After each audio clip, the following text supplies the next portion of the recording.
July 27th, 1214. The sun blazed mercilessly over the fields of Bouvines in Flanders, turning armour into ovens and transforming knights into living furnaces beneath layers of mail and plate. King Philip II of France, 49 years old and exhausted from days of tactical retreat, had finally been forced to turn and fight. Behind him stretched the bridge at Bouvines, his only escape route across the Marque River. Before him, approaching in a vast, glittering mass of steel and silk, came the largest coalition army assembled in medieval Europe, 9,000 men determined to destroy the French monarchy and reshape the political map of Christendom. What neither side could have known as they formed their battle lines that sweltering Sunday afternoon was that the next 6 hours would decide the fate of nations for centuries to come. The battle that was about to unfold would establish France as the dominant power in Europe, destroy the dreams of English kings to reclaim their continental empire, validate the effectiveness of heavily armoured cavalry as the ultimate weapon of medieval warfare, and demonstrate that God, at least according to contemporary chroniclers, had chosen sides in the great power struggle of the 13th century. The roots of this confrontation stretched back decades, woven through the complicated tapestry of feudal obligations, royal ambitions, and family feuds that characterized medieval politics. At its heart was a simple question: who would control the vast territories of Western France that English kings had inherited through marriage and conquest? The answer to that question would be written in blood on the fields of Bouvines. King John of England, remembered by history as John Lackland, had lost most of his French territories to Philip II in the preceding decade. Normandy, Anjou, Maine, Touraine, all had fallen to French armies between 1202 and 1204 in a series of campaigns that had earned Philip the title Philip Augustus. John, desperate to reclaim his lost inheritance, had spent years assembling the ultimate coalition against France. Gold, that universal medieval motivator, had purchased him impressive allies. Otto IV, the Holy Roman Emperor, brought German knights and imperial prestige. Ferrand, Count of Flanders, contributed Flemish infantry and cavalry, among the finest soldiers in Europe. Renaud of Damartin, Count of Boulogne, a bitter enemy of Philip who had switched sides multiple times, led his own contingent. William, Earl of Salisbury, John's half-brother, commanded English troops and treasure. Together they represented a collection of military power that should have crushed France utterly. The strategic plan was elegant in its simplicity. John would invade from the south with one army, drawing French forces toward Aquitaine. Meanwhile, the main coalition force under Otto would drive south from Flanders, crushing any French resistance. Philip would be caught between two massive armies and destroyed. On paper, it was foolproof. In reality, it was about to encounter the stubborn resilience of French feudal levies and the tactical genius of a king who had spent 34 years learning how to survive against overwhelming odds. Philip Augustus was not supposed to have been a warrior king. Born in 1165, he had grown up sickly and scholarly, more comfortable with account books and legal documents than swords and lances. His father, Louis XI, had worried that the boy was too weak to rule. But necessity had forged Philip into something unexpected. A calculating strategist who understood that medieval warfare was as much about logistics, morale, and choosing the right moment to fight as it was about the clash of arms. By July 1214, Philip had already outmanoeuvred John in the south. A decisive French victory at La Roche-aux-Moines on July 2nd had sent John's army reeling back toward Aquitaine. But the main threat remained in the north, where Otto's massive coalition army was advancing through Flanders, destroying everything in its path. Philip had been retreating for days, buying time, waiting for his full feudal levy to assemble. His army was growing stronger with each passing day as more knights and sergeants answered their feudal obligations and rode to join the royal banner.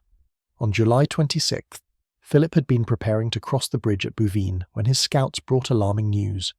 The coalition army was closer than expected, moving fast, trying to catch the French in the vulnerable act of crossing the river. Philip faced an immediate decision: attempt the crossing and risk being caught with his army split, or turn and fight on ground he had not chosen against an enemy that outnumbered him.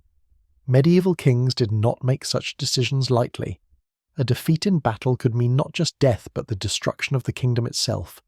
Captured kings could be ransomed, forced to sign away territories, even deposed. Philip consulted with his commanders. Brother Garin, a Hospitaller knight serving as the king's chief military advisor, argued for battle. The army was ready, morale was high, and fighting now on French terms was better than being caught during a retreat. The Bishop of Senlis, serving as Philip's chancellor, concurred. God would not abandon France in its hour of need. Philip, exhausted but determined, gave the order. The army would deploy for battle. The French spent the night of July 26th preparing. Priests heard confessions and blessed weapons. Knights checked armour and sharpened swords. Sergeants and infantry received their orders and positions. Philip himself barely slept, riding through the camp, speaking to his men, reminding them what they fought for. Not just their feudal obligations, not just their lands and families, but for France itself, for the very survival of the kingdom. Dawn on July 27th revealed the full magnitude of what Philip had committed to. The coalition army deploying across the fields of Bouvines numbered approximately 9,000 men. The French fielded roughly 7,000. The numerical disadvantage was significant but not overwhelming. What mattered more was the composition and quality of forces on both sides, and here the French had advantages that statistics alone could not measure. Medieval warfare in 1214 was dominated by the heavy cavalry charge, the ultimate expression of military power in an age of edged weapons and muscle-driven combat. A fully armoured knight on a trained warhorse represented the medieval equivalent of a tank, nearly unstoppable when properly employed, devastating in its impact. The key word was properly. Coordinating a cavalry charge, maintaining formation, choosing the right moment and target, these skills separated professional warriors from armoured thugs on horses. The French army was organised in 3 battles, the medieval term for divisions. The right wing, positioned on the French right facing the enemy left, was commanded by the Duke of Burgundy and consisted of 450 knights and their supporting troops. The centre, the strongest section, held 750 knights under Philip's personal command, including the elite household knights who formed the Capetian dynasty's core military strength. The left wing, facing the coalition's strongest section under Otto himself, fielded 300 knights under the command of various nobles, including the Count of Champagne. Supporting these mounted warriors were approximately 4,000 infantry, a mix of urban militia from French towns, feudal levies of common soldiers, and professional sergeants, men-at-arms who fought on foot with spear, sword and crossbow. Medieval infantry often gets overlooked in favour of the more glamorous cavalry, but at Bouvines they would prove essential. Their role was to hold ground, protect the flanks, and engage enemy infantry, while the decisive cavalry melees developed. The coalition army facing them was organised similarly, but with crucial differences. Otto commanded the centre with approximately 700 German knights, the cream of imperial cavalry. The right wing, opposite the French left, was commanded by Ferron of Flanders with 600 Flemish knights, arguably the best heavy cavalry in Europe outside of France itself. The left wing, facing the French right, was led by Renaud of Boulogne with 400 knights and a strong contingent of Flemish infantry. The coalition's infantry numbered around 5,000, including tough Flemish pikemen and German foot soldiers. Flemish infantry in particular had a fearsome reputation. Armed with long pikes called goedendag, essentially a spear with a spiked club head, they had proven capable of defeating cavalry when properly deployed. Their presence would complicate French tactical planning considerably. As the morning sun climbed higher, turning the July day into a furnace, both armies deployed into their battle formations. The process took hours. Knights had to don their armour, a complex procedure requiring assistance. First came the padded gambeson, a quilted coat that absorbed the impact of blows. Over that went the mail hauberk, a shirt of interlocking steel rings that could weigh 30 pounds or more. Chausses, mail leggings, protected the legs. A coif, a mail hood, covered the head and neck. Over all of this went the great helm, an enclosed steel barrel that offered maximum protection at the cost of restricted vision and breathing. Then came the surcoat, a cloth covering worn over the armour that served multiple purposes. It displayed heraldic colours and symbols, identifying the wearer to friend and foe. It also reflected sunlight, reducing the heat build-up that could turn armour into an oven. Finally came the weapons. A knight's primary weapon was the lance, a heavy wooden shaft tipped with a steel point, designed for the devastating impact of a mounted charge. Secondary weapons included the sword, symbol of knightly status and effective in close combat, and various backup weapons like maces, warhammers and daggers. Preparing a warhorse for battle was equally involved. The destrier, as warhorses were called, wore its own protection. A male covering called a trapper or bard protected the animal's neck and flanks. Some horses wore partial plate armour on their heads. All of this equipment was expensive, representing years of a common man's wages. A fully equipped knight with his horse, armour and weapons represented an investment comparable to a modern main battle tank. By noon, both armies were deployed and ready.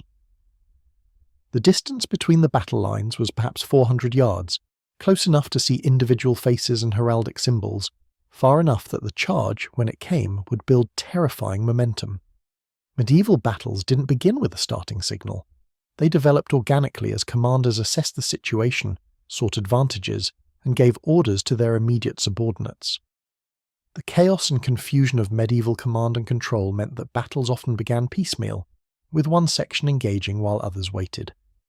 At Bouvines, the battle began on the wings. The coalition's left under Renaud of Boulogne moved first, launching a cavalry charge against the French right under the Duke of Burgundy. 400 knights and their supporting mounted sergeants thundered across the field in a mass of horseflesh, steel, and coloured surcoats. The ground shook. The sound was like continuous thunder. This was the cavalry charge that had dominated European warfare for centuries, the ultimate expression of shock and terror. The French right responded by countercharging. 450 knights spurring their horses into a gallop, lances lowered, each man aiming for an opponent in the enemy formation. The two cavalry forces met with an impact that could be heard across the entire battlefield. The medieval sources describe it as sounding like a forest falling, every tree crashing down simultaneously. Lances shattered, horses collided, men were thrown from their saddles. The careful formations dissolved into a massive melee of individual combats.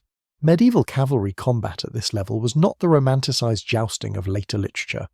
It was brutal, exhausting, and terrifying.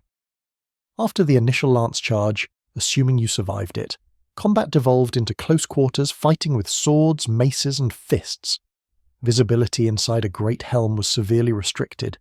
Heat build-up was immediate and overwhelming. The weight of armour drained strength rapidly. A knight who fell from his horse was extremely vulnerable, unable to rise quickly under the weight of his equipment, at risk of being trampled by horses or killed by infantry. The melee on the French right raged without clear advantage for nearly an hour. Renaud of Boulogne, a skilled and experienced warrior, led from the front, his sword rising and falling as he cut his way into the French formation.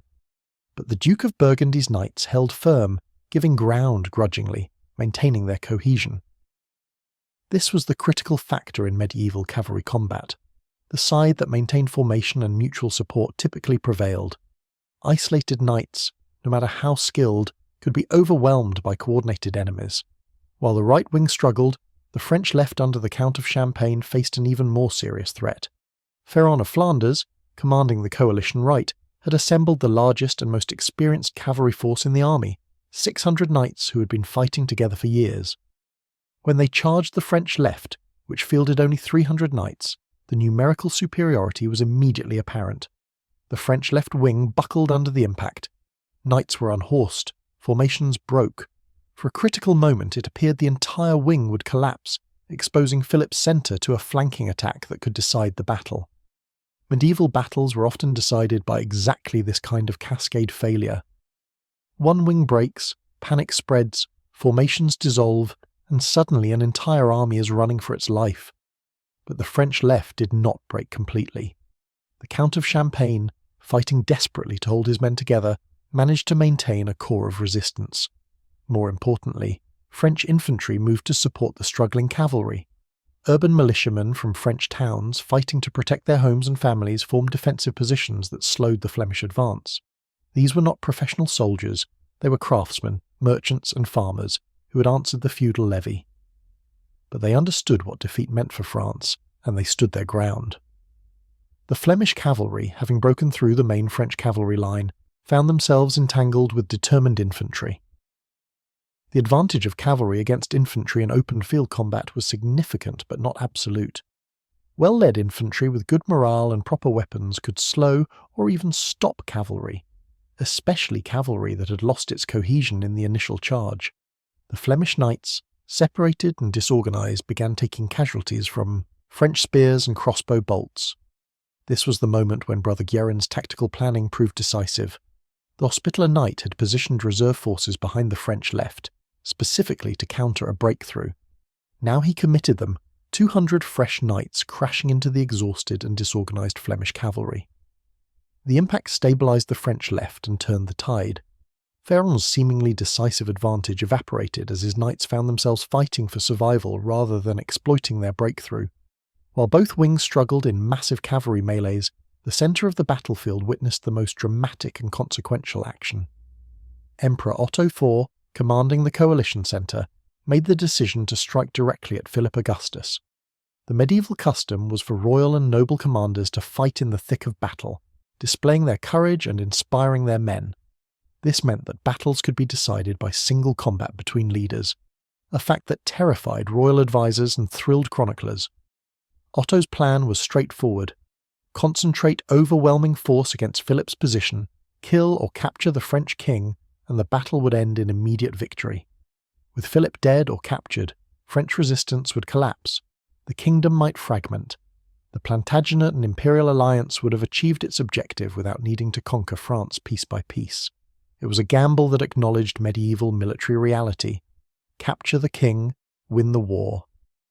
The German charge that Otto led toward Philip's position was the strongest single blow delivered at Bouvines. 700 German knights, the finest heavy cavalry the Holy Roman Empire could produce, launched themselves at the French centre in a coordinated mass. They aimed specifically for Philip's royal standard, a great banner depicting the oriflamme, the sacred red silk flag of France that was only displayed in the most critical battles. The French centre, the strongest section of Philip's army with 750 knights, received the charge. The impact was catastrophic. Knights from both sides were thrown from their horses, lances splintered. The air filled with the sounds of metal on metal, screaming horses and dying men. In the chaos of the melee, small groups of German knights broke through the French line and reached Philip himself. What happened next became one of the most famous moments in medieval military history, retold and embellished by chroniclers for generations. Philip Augustus, 49 years old, was pulled from his horse by German knights. The King of France lay on the ground, stunned, as enemy soldiers closed in for the kill. Only Philip's armour saved him. The specially made royal armour was of the highest quality, capable of turning aside sword blows that would have killed a lesser-equipped man. French household knights, the elite warriors who had sworn to protect their king with their lives, threw themselves into the desperate fight to save Philip. These were professional warriors, men who had trained for exactly this scenario. They formed a protective circle around the fallen king, fighting with the fury of men who knew failure meant not just their deaths, but the destruction of France itself. Swords rose and fell. Germans who came too close were cut down. The melee became a focused point of insane violence, as both sides recognised what was at stake. Pierre Tristan, one of Philip's household knights, managed to reach the king and help him to his feet. Other knights brought up a fresh horse. Within moments that must have felt like hours, Philip was remounted and back in command, his surcoat torn, his armour dented but alive and fighting. The German attempt to capture the French king had failed by the narrowest of margins. The failure of Otto's decapitation strike proved decisive. The German knights, having committed their strength to the attack on Philip, were now fully engaged in the brutal melee of the centre. They could not disengage to support their wings. Meanwhile, Philip, having survived the closest brush with death and capture he would ever experience, rallied his centre. The near death of their king, rather than causing panic, seemed to energise the French knights. They fought with renewed determination, driving the Germans back step by bloody step. Medieval melees had a rhythm, a terrible grinding process of attrition, where the side with better cohesion, higher morale, or fresher reserves gradually gained advantage. At Bouvines, the French centre held that advantage. Philip's knights, fighting for their homes and their king who they had just watched nearly die, would not break. The Germans, far from home, fighting for an emperor many of them barely knew, began to waver. By mid-afternoon, after roughly 3 hours of continuous combat, the character of the battle began to shift. The initial cavalry charges had exhausted themselves. Both sides were locked in grinding melees across the entire battlefield, but advantages were accumulating for the French. On the right wing, Renaud of Boulon's charge had been contained. French knights under the Duke of Burgundy, supported by infantry, had stabilised the line. Renaud himself, fighting desperately at the head of his men, was gradually being surrounded as French forces concentrated against him. On the left wing, the Count of Champagne's defensive stand, reinforced by Brother Guerin's reserves, had not only stopped Ferrand's breakthrough, but was now pushing the Flemish back. The Flemish cavalry, exhausted from their initial charge and subsequent melee, were losing cohesion. Individual knights were being isolated and overwhelmed. The Count of Champagne, sensing the shift in momentum, ordered a general counterattack. In the centre, Philip's survival and the failure of Otto's decapitation strike had decisive psychological effects. French morale soared, German morale dropped. The Emperor, realising his great gamble had failed, faced the commander's nightmare, committed to a battle that was turning against him with no good options for disengagement. Medieval armies that attempted to retreat in the face of aggressive enemy forces risked complete collapse. But staying meant grinding attrition against an enemy that was gaining confidence with every passing minute. The decisive moment came when French forces on the right wing finally overwhelmed Renaud of Boulogne's contingent. Renaud, surrounded by French knights and infantry, refused to surrender despite his hopeless position. The chroniclers record that he fought like a cornered lion, his sword sweeping in arcs, downing men who came too close, but exhaustion, wounds, and overwhelming numbers eventually told. Renaud was pulled from his horse, beaten into submission, and dragged before Philip as a prisoner. The capture of one of the coalition's key commanders sent ripples across the battlefield. The coalition's left wing, seeing their commander captured, began to disintegrate. Knights who had fought courageously for hours suddenly lost heart. Some attempted to flee, others surrendered. The entire left wing of the coalition army collapsed in a matter of minutes, transforming from a fighting force into a fleeing mob. With his left wing collapsed, Otto faced disaster. The French right wing, freed from combat, could now wheel inward and attack the German centre from the flank. This was the decisive manoeuvre of medieval warfare, the flank attack that turned a stalemate into a rout. Otto, with the instinct for survival that had kept him alive through years of German civil wars, made the hard decision. He ordered a retreat. Getting a medieval army to retreat in good order was enormously difficult. It required maintaining formation and discipline while under pressure from an aggressive enemy. It required commanders to suppress their instinct to fight and focus on survival. Otto, whatever his other failings, managed this admirably. The German centre pulled back in reasonable order, fighting rearguard actions to buy time for the main force to disengage. But the Flemish right under Ferrand was not so fortunate. Already pressed hard by the French left wing, the news of Otto's retreat meant they were being abandoned. The Flemish cavalry, trapped between aggressive French forces to their front and sides, began to panic. Formation dissolved. Knights who, moments before, had been fighting in coordinated groups were suddenly isolated individuals trying to find escape routes. Ferrand of Flanders, like Renaud before him, refused to flee. The Count fought on, surrounded by a shrinking circle of loyal knights, until a French man-at-arms managed to bring down his horse. Ferrand hit the ground hard, stunned by the impact and the weight of his armour. French soldiers swarmed over him before he could rise. The Count of Flanders, one of the most powerful nobles in Europe, was dragged before Philip as a prisoner. The capture of both Renaud and Ferrand within an hour essentially ended the Battle of Bouvines as an organised combat. The coalition army was dissolving. Otto was fleeing north with his Germans. The Flemish were scattered and surrendering in groups. English contingents under William of Salisbury attempted to cover the retreat but were quickly overwhelmed. William himself was captured along with numerous other nobles. The final phase of the battle was pursuit, and here medieval warfare showed its darkest face. French cavalry, operating in small groups, hunted fleeing coalition soldiers across the countryside. Knights who could afford ransom were captured for profit. Common soldiers who could not were often killed. The pursuit continued for miles as exhausted French knights, operating on adrenaline and the knowledge of victory, hunted their enemies through the fields and forests of Flanders. By evening on July 27th, the battle was completely over. The French held the field and had captured an unprecedented collection of noble prisoners. 5 counts, 25 barons, and over 100 knights of note were in French hands, representing potential ransoms worth kingdoms. Common casualties were harder to calculate, but estimates suggest 2,000 coalition soldiers killed against perhaps 1,000 French dead. In medieval terms, these were catastrophic losses for the coalition and a decisive victory for France. Philip Augustus spent the night on the battlefield, as victorious commanders were expected to do.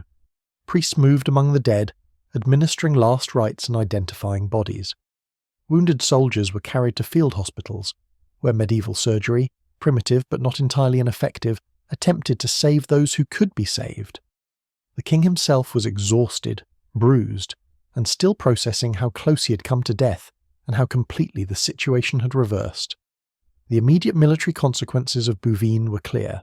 The coalition assembled at such expense and effort to destroy France was shattered beyond repair. Otto IV fled back to Germany, where the defeat destroyed what remained of his political authority. He would be deposed within a year, replaced by Frederick II, a rival claimant who had wisely stayed out of the Bouvines adventure. The Holy Roman Empire would never again seriously threaten France during the Middle Ages. Ferrand of Flanders and Renaud of Boulogne were dragged back to Paris in chains and imprisoned. Ferrand would spend the next 12 years in a French dungeon before his subjects ransomed him at ruinous expense. Renaud would die in prison, never regaining his freedom. Their territories were carved up or placed under French influence. The independent power of the great feudal lords of northern France was broken, and the Capetian monarchy emerged as the unquestioned dominant force. For King John of England, the news of Bouvines was catastrophic. His great plan to reclaim his French territories had failed utterly. The defeat destroyed his credibility with his English barons who had financed this expensive disaster. Within a year, those same barons would force John to sign the Magna Carta, limiting royal power and establishing principles of law that would echo through centuries. Bouvines thus indirectly contributed to the development of constitutional government in England, though John would have appreciated the irony not at all. But the broader implications of Bouvines extended far beyond immediate political consequences. The battle validated the military system that had evolved in France over the preceding century. The combination of heavily armoured knights, supported by urban militia and feudal infantry, commanded by experienced nobles and coordinated by royal leadership, had proven capable of defeating the combined military might of the Empire, Flanders and England. The heavy cavalry charge, performed by highly trained knights on expensive war horses, remained the decisive tactical action. But Bouvines demonstrated that cavalry alone could not win battles. Infantry support, tactical flexibility, competent command, and maintaining morale and cohesion were equally important. Philip's victory was not the result of individual heroics or divine intervention, despite what the chroniclers claimed, but of better preparation, superior coordination, and the ability to maintain fighting capability under extreme pressure. The role of leadership at Bouvines was crucial in ways that illuminate medieval command dynamics. Philip Augustus personally led charges, nearly died in hand-to-hand combat, and rallied his troops by his presence and example. This was not just theatrical. Medieval armies followed their leaders literally. If the king or commander advanced, the army advanced. If he fell or fled, the army often collapsed. The near capture of Philip could have ended the battle instantly in coalition victory. His survival and return to the fight had the opposite effect, energizing French resistance and demoralizing German attack. Brother Guerin's role highlighted another important aspect of medieval command, the influence of educated religious warriors. The Hospitaller Knight brought to the battlefield training in logistics, tactics, and organization that purely secular nobles sometimes lacked. His positioning of reserves and commitment of those reserves at the critical moment on the French left demonstrated sophisticated battlefield management. Medieval battles were not just chaotic free-for-alls. Skilled commanders could read the flow of combat and make decisions that influenced outcomes. The treatment of prisoners after Bouvines reflected medieval social structures and the economics of warfare. Noble prisoners were valuable commodities, sources of ransom that could enrich captors and fund future campaigns.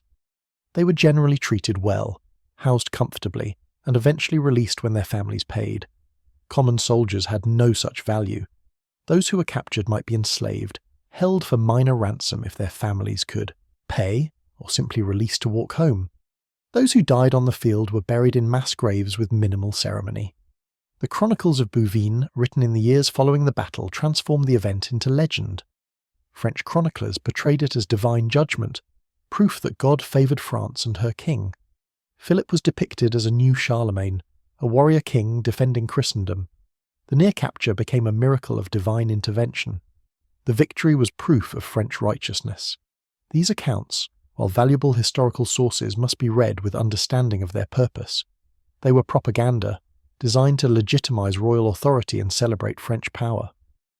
English and German chronicles took a different tone. They emphasized coalition bad luck, poor coordination, and the strength of French numbers rather than French skill. Otto was portrayed as betrayed by his allies rather than defeated by superior French leadership. These narratives served to minimize the humiliation of defeat and preserve the reputations of failed commanders. Reading medieval chronicles requires understanding that they were not objective news reports, but carefully crafted narratives serving political and social purposes. The economic impact of Bouvines on medieval Europe was significant but often overlooked. The ransom payments extracted for captured nobles moved vast amounts of wealth from Flanders, Germany and England to France. This capital influx helped fund Philip's subsequent reign and contributed to the economic growth of the French kingdom. The destruction of coalition military power also reduced the threat of warfare in northern France, allowing trade and agriculture to recover and prosper. The long-term political consequence of Bouvines was the establishment of France as the dominant continental power for the next century.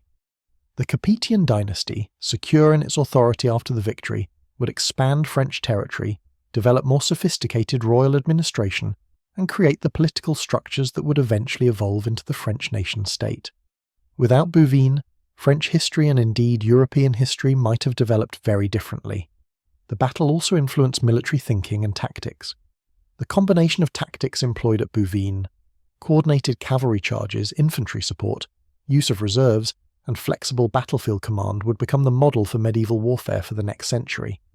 Military treatises written after 1214 studied Bouvines as an example of proper battlefield management. Generations of knights learned tactics based on the lessons of that July afternoon. One of the most remarkable aspects of Bouvines was what it revealed about medieval military capacity. The forces engaged, over 16,000 men, represented a massive organisational effort. Every knight required food, water, fodder for horses, and replacement equipment. Every horse needed care and feeding, the logistics of moving and sustaining. Such forces was extraordinary for the time. That both sides managed to assemble, move, and fight effectively with such large armies demonstrated that medieval Europe possessed more sophisticated administrative and logistical capacity than is often credited. The battlefield today is peaceful farmland. A small monument marks the location where Philip nearly died, where the fate of France was decided in minutes of desperate combat. French and Belgian historians have studied the terrain, identified the likely positions of various forces, and reconstructed the flow of battle through careful analysis of chronicles, topography, and archaeology. The broad outlines of what happened are clear, though many details remain debated. What cannot be debated is the significance of the outcome. Bouvines was one of those rare battles that genuinely changed history. France emerged as a great power. England was forced to turn inward, developing institutions that would eventually create constitutional monarchy. The Holy Roman Empire's influence in Western Europe was permanently reduced. The great feudal lords who had challenged royal authority learned that the kings commanded resources and loyalty they could not match. For Philip Augustus, Bouvines was the capstone of a 34-year reign that had transformed France. He had tripled the territory under direct royal control, developed administrative structures that would endure for centuries, and established the Capetian dynasty as one of the great ruling houses of Europe. He would live another 9 years after Bouvines, dying in 1223 secure in the knowledge that he had saved and strengthened France. The knights who fought at Bouvines on both sides experienced medieval warfare at its most intense. Hours of exhausting combat in suffocating armour under a brutal sun, moments of terror when death came close, the confusion and chaos of melee combat where friend and foe were difficult to distinguish. Those who survived carried scars both physical and psychological. Those who died were buried far from home, remembered or forgotten depending on their rank and the outcome for their side. Bouvines demonstrated that medieval warfare, despite its apparent chaos and reliance on individual combat, was subject to tactical principles and strategic planning. Numerical advantage helped but was not decisive. The French, outnumbered at the start, won through better leadership, superior morale, and the ability to maintain cohesion and coordination under pressure. The coalition, despite its advantages in numbers and the quality of its troops, was defeated by poor coordination, the failure of the decapitation strike against Philip, and the psychological collapse that followed early setbacks. The role of infantry at Bouvines deserves emphasis because it challenges the popular image of medieval warfare as purely a knight's game. French urban militia and feudal levies, common men fighting on foot, played crucial roles in stabilising both wings when cavalry was pushed back. They provided the defensive staying power that allowed French cavalry to regroup and counterattack. Medieval warfare was combined arms warfare, requiring coordination between cavalry and infantry to achieve success. The battle also illustrated the importance of equipment and armour quality. Philip's survival when pulled from his horse was due entirely to his exceptional armour. Similarly, the ability of French knights to absorb punishment during the long cavalry melees reflected investment in high-quality mail and the beginnings of plate reinforcement. Medieval warfare was expensive, and the side that could afford better equipment had tangible advantages. The psychological dimension of Bouvines was as important as the physical combat. The near capture of Philip could have caused French collapse, but instead energised resistance when he survived and returned to the fight. The capture of Renault and Ferrand caused a morale collapse in their contingents. Medieval armies were emotional entities, subject to cascading failures of morale or surges of confidence that could reverse tactical situations in minutes. Skilled commanders understood this and worked to maintain the morale of their own troops, while seeking ways to break enemy confidence. The religious dimension of medieval warfare was omnipresent at Bouvines. Both sides attended Mass before battle, believing divine favour was essential to victory. The fact that the battle occurred on a Sunday, technically a violation of religious prohibitions on Sabbath warfare, troubled some chroniclers, but was justified by the necessity of the situation. After the victory, Philip endowed churches and monasteries in thanksgiving. The interpretation of the battle as divine judgment was not mere propaganda, but reflected genuine medieval belief that God intervened in human affairs, especially in the affairs of kings. The heraldry and pageantry of Bouvines reflected the medieval social order. Knights displayed their family arms on surcoats and shields, making the battlefield a moving gallery of genealogy and alliance. The colours, symbols and designs served practical purposes, identification in the chaos of combat, but also reflected the pride and honour that motivated medieval warriors. A knight's arms represented his ancestry, his achievements, and his place in the social hierarchy. To fight well brought honour to those arms. To flee or surrender without cause brought shame. The aftermath of the battle saw Philip's triumphant return to Paris, where he was greeted as a conquering hero. The city erupted in celebration that lasted for days. The captured coalition standards were hung in Notre Dame Cathedral as trophies. The prisoners were paraded through the streets, a public demonstration of French victory. Philip, despite his scholarly temperament and preference for administrative work over warfare, had proven himself a warrior king capable of leading from the front and winning decisive victory. For historians, Bouvines is valuable because it is one of the better documented battles of the medieval period. Multiple chronicles from different perspectives provide overlapping accounts that allow reconstruction of events with reasonable confidence. The political importance of the battle ensured it received detailed attention from contemporary writers. Modern historians can triangulate between French, English and German sources to arrive at a balanced understanding of what occurred. The Battle of Bouvines represents medieval warfare at a transitional moment. The dominance of heavy cavalry that characterized the High Middle Ages was approaching its peak. Within a century, developments in infantry tactics, particularly by the Swiss and Flemish, would begin to challenge cavalry supremacy. The longbow and crossbow were making armour increasingly vulnerable. The slow evolution toward gunpowder weapons would eventually revolutionize warfare entirely. But in July 1214, the knight in armour remained the master of the battlefield, and Bouvines was his triumph. July 27th, 1214 was a Sunday, a day that should have been devoted to peace and prayer. Instead, it became a day when the fate of nations was decided by the clash of arms, when knights in armour fought and died in the brutal simplicity of medieval combat. The fields of Bouvines witnessed courage and cowardice, skill and luck, triumph and disaster compressed into 6 hours of continuous fighting that would echo through centuries. When the sun set on that blood-soaked field, France stood victorious and secure. The Capetian dynasty had survived its greatest threat.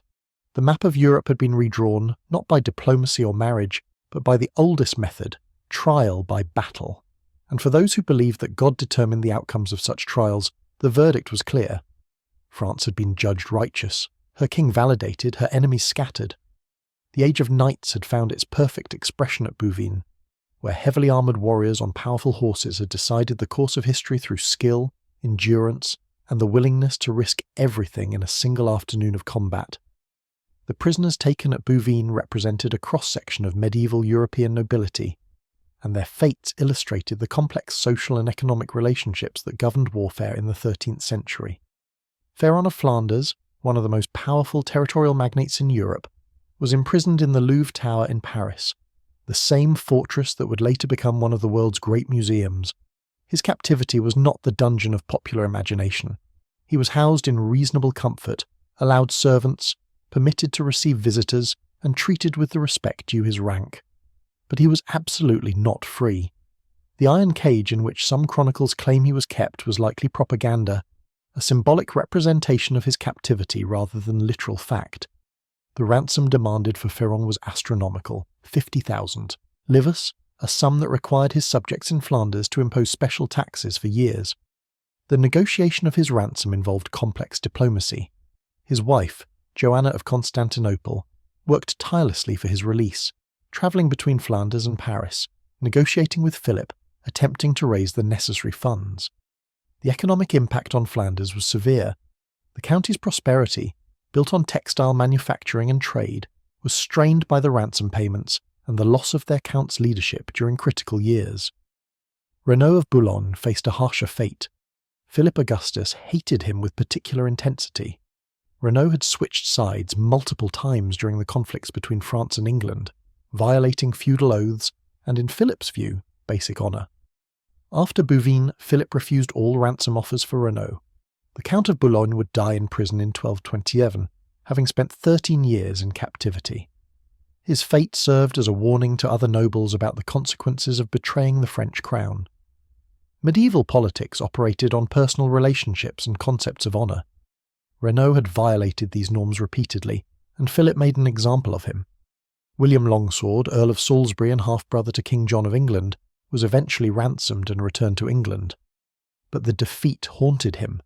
He had commanded English forces in what was supposed to be the decisive campaign to reclaim Plantagenet territories in France. Instead, he had presided over disaster and been captured, a humiliation that no amount of personal courage could erase. His ransom, paid by John from an already strained English treasury, further weakened the English king's financial position and contributed to the baronial opposition that would force John to sign Magna Carta the following year. The common soldiers who fought at Bouvines and survived faced very different fates depending on their origins and circumstances. French soldiers returned to their homes as heroes. Urban militias marched back to their cities with captured banners and weapons as trophies. They had fought for France and won. Their cities granted them honours and privileges. Some were exempted from certain taxes. Others received grants of land or money. The victory at Bouvines strengthened the bond between the French monarchy and the urban populations that were becoming increasingly important to royal power. Coalition soldiers who survived faced harder paths home. Many were simply released after the battle, told to walk back to Flanders or Germany as best they could. Medieval soldiers were expected to fend for themselves. Those who were injured often died on the road. Those who were healthy faced weeks of travel through potentially hostile territory with no food, money or protection. Some turned to banditry, forming the roving bands of unemployed soldiers that plagued medieval Europe between wars. Others made it home to find their lords dead or captured, their positions uncertain, their prospects bleak. The wounded from both sides suffered terribly. Medieval medicine had some effective treatments. Battlefield surgeons could set broken bones, stitch wounds, and even perform amputations when necessary. Cauterization with hot iron could stop bleeding. Wine and vinegar were used as antiseptics, and while their effectiveness was limited by modern standards, they were better than nothing. But infection was a constant threat. A minor wound could turn septic and kill within days. Antibiotics did not exist. Germ theory was centuries in the future. Survival often depended on luck and constitution rather than medical intervention. The monasteries and churches near Bouvines became impromptu hospitals after the battle. Monks trained in herbal medicine and basic surgery treated the wounded as Christian charity demanded. They made no distinction between French and coalition soldiers. All were God's children, deserving of care. This practical Christianity saved many lives and provided comfort to those beyond saving. The monks also organised the burial of the dead, a massive task given the thousands of bodies scattered across the battlefield and the surrounding countryside. Philip Augustus commissioned a detailed inquiry into the battle in the months following the victory. This was not mere historical interest. Philip wanted to understand exactly what had worked and what had not. Who had fought well and deserved a reward, who had failed and needed discipline, what tactical decisions had proven correct, where improvements could be made.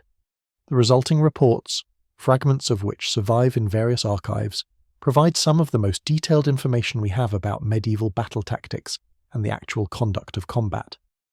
The inquiry revealed several important facts that shaped Philip's subsequent military policy. First, the urban militias had proven their worth. The infantrymen from French towns had held critical positions and contributed significantly to victory. Philip responded by encouraging urban military training and organisation, recognising that infantry drawn from prosperous cities could supplement feudal cavalry levies. Second, coordination between cavalry and infantry had been essential. Neither could win alone, but together they were formidable. This lesson influenced French tactical doctrine for decades. Third, the quality of armour and weapons had made a significant difference. French knights equipped with the best available armour had survived encounters that would have killed lesser-equipped warriors.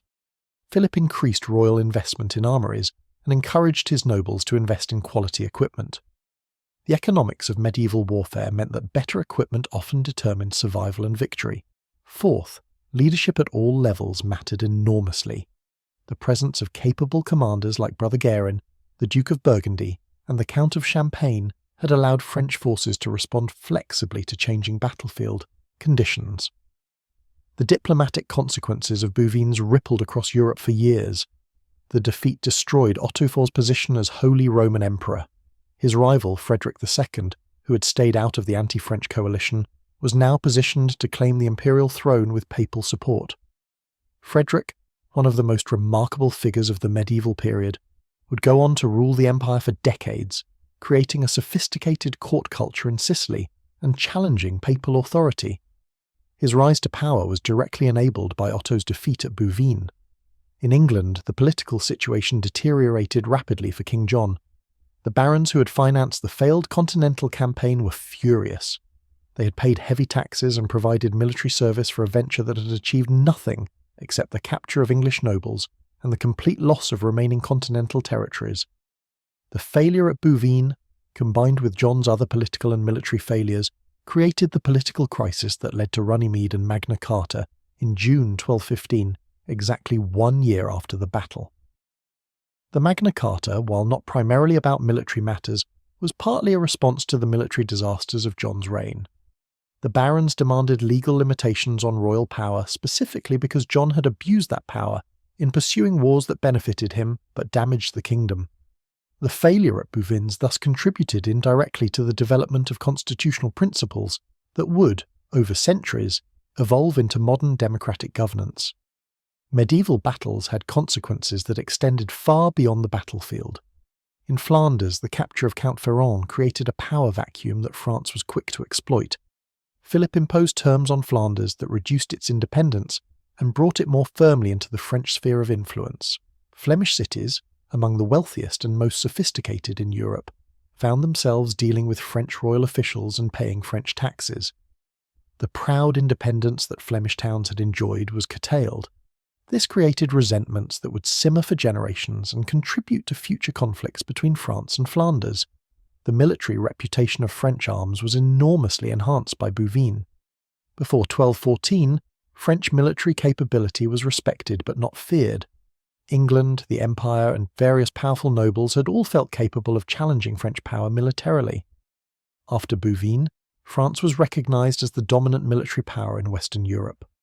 This reputation deterred potential enemies and gave France diplomatic leverage that Philip used skillfully to expand royal authority and territory. The cult of royal military leadership that developed after Bouvines strengthened the monarchy's ideological position. Philip was portrayed in chronicles, songs, and popular memory as a warrior king blessed by God. the near capture and miraculous survival became a standard element of royal propaganda. Future. French kings would be expected to demonstrate military courage and capability, following the example set by Philip at Bouvines. The battle created a template for royal behaviour that influenced French monarchy for generations. The tactical lessons of Bouvines were studied and debated by military commanders across Europe. The value of combined arms operations, coordinating cavalry charges with infantry support, became accepted doctrine. The importance of maintaining formation and unit cohesion during combat was reinforced. The effectiveness of concentrated force against critical points, as demonstrated by Otto's attempt to capture Philip, was analysed and incorporated into tactical thinking. Medieval military practice, while never becoming as formalised as modern doctrine, did evolve based on lessons learned from decisive battles like Bouvines. The economic costs of Bouvines extended beyond immediate ransom payments and military expenses. The coalition armies had lived off the land during their advance through French territory, requisitioning food and supplies, damaging crops, and disrupting normal economic activity. The battle itself destroyed agricultural land and infrastructure. Recovery took years, but the cessation of major warfare that followed the French victory actually benefited the economy in the long term. Peace, even imposed peace following military defeat, was generally better for prosperity than the ongoing conflict. The role of the church at Bouvines deserves further examination because it illustrates the complex relationship between religious and secular authority in medieval Europe. Bishops and abbots had accompanied both armies, blessing weapons, hearing confessions, and preparing soldiers for possible death. After the battle, these same religious figures helped negotiate ransoms, cared for wounded, and buried the dead. The Church claimed that the outcome represented divine judgment, which served both religious and political purposes. It validated the Church's claim to interpret God's will, and supported Philip's position as rightful King of France. Brother Guérin's role as military advisor highlighted the martial aspect of religious orders, like the Hospitallers and Templars. These orders combined monastic discipline with military training, creating warriors who understood both spiritual and temporal warfare. They brought to medieval battlefields organizational skills and tactical knowledge drawn from centuries of crusading experience. Their influence on medieval military development was significant but often overlooked in favour of more dramatic narratives about knights and nobles. The heraldic display at Bouvines represented a visual language that all medieval warriors could read. The colours, charges and patterns on surcoats and shields identified not just individuals but families, alliances and political relationships. A skilled observer could determine at a glance who was present, which families were allied, and where critical commanders were located. This visual communication system was essential in the chaos of medieval battle, where verbal orders could not be heard over the din of combat and unit coordination depended on seeing and following the right banners. The treatment of the dead after Bouvines reflected medieval religious beliefs and social hierarchies. Noble dead were identified, their bodies prepared for transport home for burial in family crypts or church chapels. Masses would be said for their souls, their deaths would be recorded in family chronicles and commemorated in church art and architecture. Common dead were buried in mass graves near the battlefield with simple prayers. Their deaths went largely unrecorded except in aggregate casualty figures. The eternal fate of their souls concerned the church, but their individual identities and stories were lost to history. The horses that died at Bouvines, perhaps numbering in the hundreds, represented significant economic losses. A trained war horse, a destrier, cost as much as a manor and took years to train properly. These animals were bred for size, strength, and aggression. They had to tolerate the noise and chaos of battle, respond to their riders' commands even when wounded or frightened, and in some cases actively fight using hooves and teeth. The loss of such valuable animals impoverished many knights and their families. Insurance against horse loss did not exist. A knight who lost his destrier in battle might need years to afford a replacement, during which his effectiveness as a warrior was severely compromised. The armour worn at Bouvines represented the peak of 13th century military technology. Mail hauberks, constructed from thousands of interlocking rings, provided excellent protection against cuts while remaining flexible enough to allow movement. The process of manufacturing mail was labour-intensive. Each ring had to be individually formed, riveted, and linked to its neighbours. A complete hauberk required weeks of work by skilled armourers. The mail itself had to be maintained constantly. Rust was a constant threat. Rings broke and had to be replaced. Entire sections damaged in combat needed to be rewoven. The economics of armour maintenance was a significant consideration for medieval warriors. Helmets at Bouvines varied from simple iron caps to the enclosed great helms that provided maximum protection at the cost of visibility and breathing. The great helm, a cylindrical or conical steel barrel with narrow vision slits, turned the wearer's head into a protected but isolated chamber. Sound was muffled. Peripheral vision was eliminated. Breathing was difficult, especially during exertion. Knights who wore great helms in battle operated in a sensory-deprived environment, relying on instinct and training to guide them through combat they could barely see or hear. The psychological stress of fighting in such conditions was immense. The swords carried at Bouvines were not the heavy, clumsy weapons of popular imagination. Medieval swords were carefully balanced tools, typically weighing between 2 and 3 pounds, with blades 30 to 40 inches long. They were designed for both cutting and thrusting, with enough weight in the blade to deliver powerful cuts, but sufficient agility for quick, precise strikes. The best swords, often inherited and given names, were valuable possessions passed from father to son. A knight's sword was not just a weapon, but a symbol of his status and lineage. The lances used in the initial cavalry charges were typically 10 to 12 feet long, constructed from ash or similar strong but relatively light wood. The lance was designed to be expendable.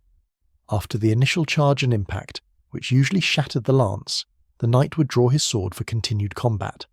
Some sources suggest that squires or servants brought replacement lances to knights during lulls in battle, allowing for additional charges.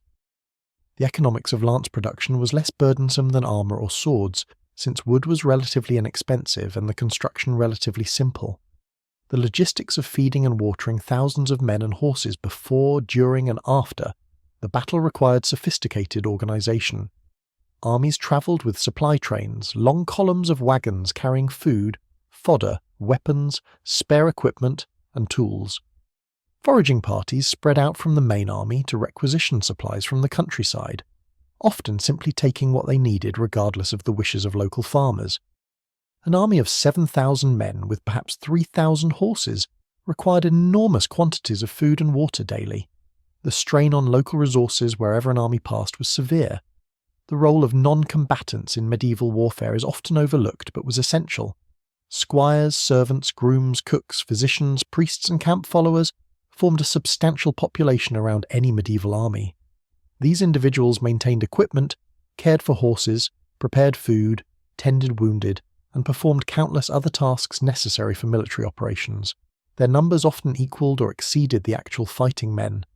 At Bouvines, while they did not participate directly in combat, their work before and after the battle was crucial to the army's effectiveness.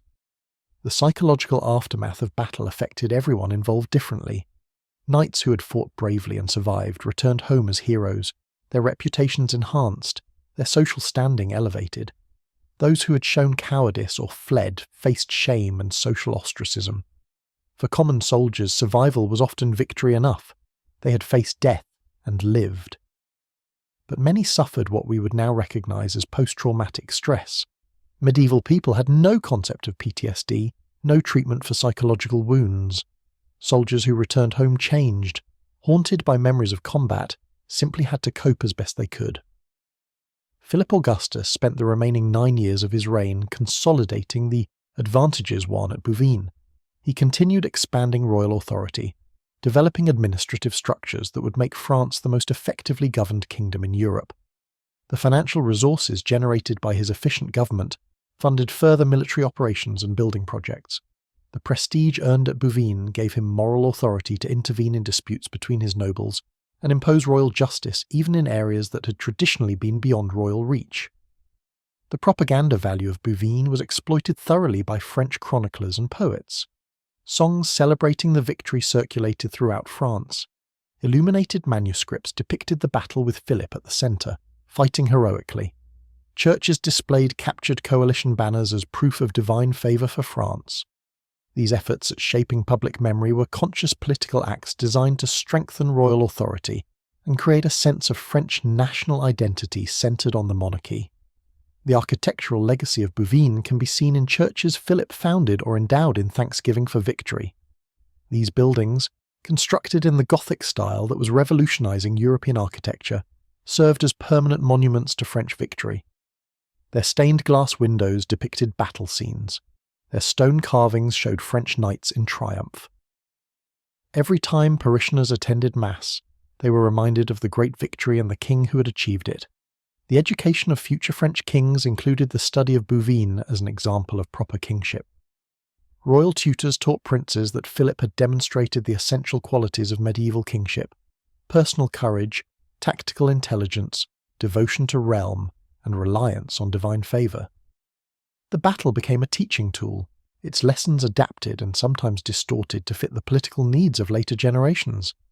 This process of historical myth-making transformed Bouvines from a specific event into a timeless symbol. The impact of Bouvines on French military organisation was substantial and lasting. Philip's experience in the battle convinced him that royal authority needed a permanent military force beyond feudal levies. While truly standing professional armies were still centuries in the future, Philip began moving in that direction. He expanded royal garrisons in key fortresses. He retained mercenary forces during peacetime. He invested in royal arsenals and armories. These developments, gradual and incomplete by modern standards, represented important steps toward the professional armies that would eventually dominate European warfare. The diplomatic isolation that England experienced after Bouvines was severe. French victory had demonstrated that coalitions against France could be defeated even when they included the empire and major territorial magnates. Other potential allies reconsidered their willingness to oppose France. This isolation forced England to focus on internal affairs and contributed to the constitutional developments that followed Magna Carta. The military path to recovering lost continental territories was clearly blocked. English kings would need to find other approaches. The German civil wars that followed Otto Für's defeat at Bouvines were brutal and destructive. The emperor's loss of prestige following the battle undermined his authority within Germany. Rival claimants saw opportunity. The result was years of conflict between German nobles supporting different candidates for the imperial throne. This internal chaos weakened the empire and removed it as a significant factor in Western European politics for decades. France thus gained regional dominance, partly because its main rival was consumed by internal conflict directly resulting from Bouvines. The marriage alliances that were negotiated in the years following Bouvines reflected the new power relationships established by the battle. French royal and noble families were suddenly much more attractive marriage partners. The prestige of French nobility rose. Conversely, defeated nobles from Flanders and Germany found their marital prospects diminished. Medieval marriage politics was closely tied to military success and political power. Victory at Bouvines thus had genealogical consequences that rippled through noble families for generations. The military technology development that followed Bouvines focused on incremental improvements rather than revolutionary change. Armour became slightly more sophisticated with the gradual addition of plate reinforcement at critical points like knees, elbows and shoulders. Swords evolved slowly toward more specialized designs optimized for either cutting or thrusting, but the fundamental system of heavily armored cavalry supported by infantry remained unchanged. Bouvines had validated this approach, and it would take different challenges, particularly from longbow-armed English infantry in the 14th century, to force real innovation. The commemoration of Bouvines at the actual battlefield site began soon after the battle and continued for centuries.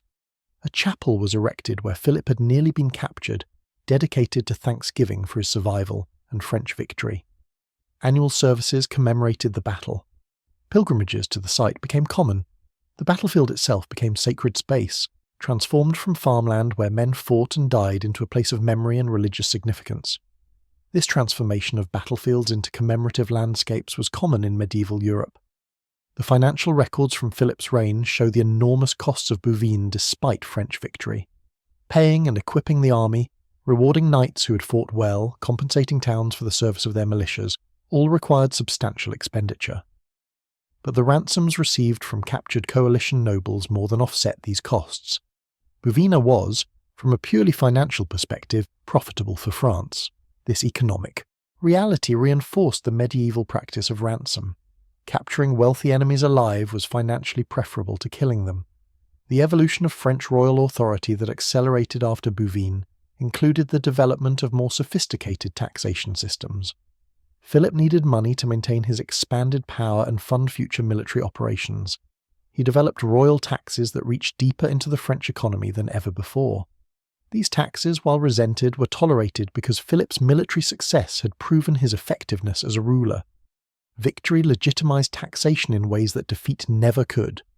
The cultural impact of Bouvines on French identity was profound and lasting. The battle became a foundational myth of French nationhood. Later French rulers and propagandists would refer back to Bouvines as proof of French military superiority and divine favour. Napoleon studied the battle and drew inspiration from it. Even in the 20th century, French historians and popular writers invoked Bouvines when discussing French military history and national character. The battle transcended its specific historical moment to become a symbol. The final accounting of Bouvines must acknowledge both its immediate military significance and its broader historical importance. In immediate terms, it was a decisive French victory that destroyed the coalition assembled against France, secured Philip Augustus's throne, and established French dominance in Western Europe. In broader terms, it contributed to the development of strong French royal authority, influenced the evolution of constitutional government in England through its consequences for King John, and demonstrated the continued effectiveness of heavy cavalry warfare that would dominate European battlefields for another century. The men who fought at Bouvines, French and coalition alike, were products of their time. They fought for feudal obligations, personal honour, family reputation, and material gain. The grand political consequences of their battle were largely beyond their understanding or concern. They fought, they survived or died, and they became part of history. Their individual stories are mostly lost, but their collective action changed the course of European history. That is the paradox of military history.